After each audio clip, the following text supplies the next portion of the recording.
During COVID-19, many of Narga's past clients reached out to us.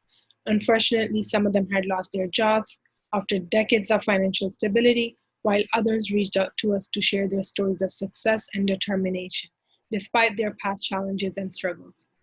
Malika is a survivor who was supported by Narika in 2000. I am honored to introduce Malika Walsh. Thank you, Malika, for your courage, your hope, and your resilience as you share your story with us today. Hi, my name is Malika. When I became a widow in India, my daughters were 2.5 and 8 years old. Their father died on the spot in a car accident. It was difficult for me to carry on in India without any protection. This was 22 years ago. Under these conditions, I responded to a matrimonial ad in the newspapers, and the ad said NRI, PhD from Berkeley, father of two adopted children, seeks wife dash dash dash. I had my reservations about replying to the ad, but here was an educated, enlightened Indian man who had adopted children, and that gave me hope. It made me believe that maybe this man would be able to support me and my daughters too. We arrived here in December 1999, and within the month, the abuse started. He would grab me by the ears, dig his nails in the earth, and say, "No one can see the bruises there." He opened a Macy's credit card, bought men's merchandise for $1,800, never paid the bill, sabotaged my credit even before it was established. He told me that I would have to start paying rent for the room I was living in. My children were not his responsibility, and that I should be paying for their expenses. He threatened me with a meat cleaver, and he said he would crush my medicines and put it in our food. I was scared. I had no one in the United States besides this person. I wanted to die, but I couldn't leave my daughters behind. I don't know who called 911, but law enforcement took me to the ER. The doctors assessed me for suicidal ideation, but then she said what I was experiencing was domestic violence and it was illegal in the United States. She gave me a list of organizations, and Narika was one of them.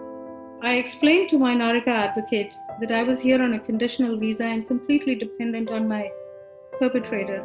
At that time, she told me of a newly passed law, Violence Against Women Act, and she encouraged me, emboldened me, and empowered me to apply for myself and my daughters. One day I came back from work and law enforcement was waiting at the door along with divorce papers that were served to me, and I was asked to move out of our home at 1 hour's notice. This is when I knew nothing about the laws and the regulations or even where to physically go. My Narika advocate arranged for volunteers to help us move into a hotel for the weekend. She told me the laws of the land. She directed me physically where to go, and she just held my hand through this.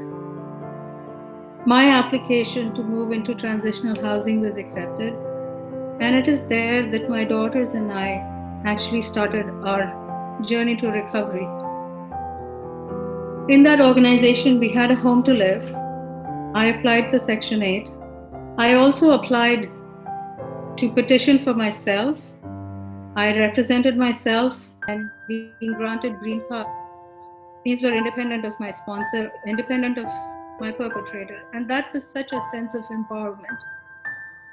My daughters since have become citizens of USA. They are both graduates. I have since returned to graduate school and I have my second master's in counseling. I am currently working in a psychiatric facility. I sublimate my own pain by reaching out to individuals who are again vulnerable. The experiences traumatized us, the experiences transformed us.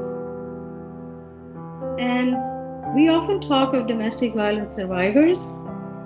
This survival takes a long time. It's taken us almost 20 years.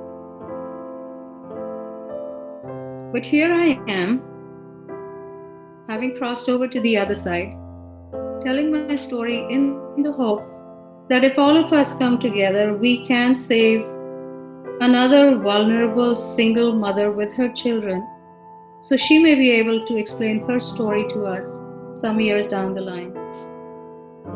I'm hoping that you also will join me.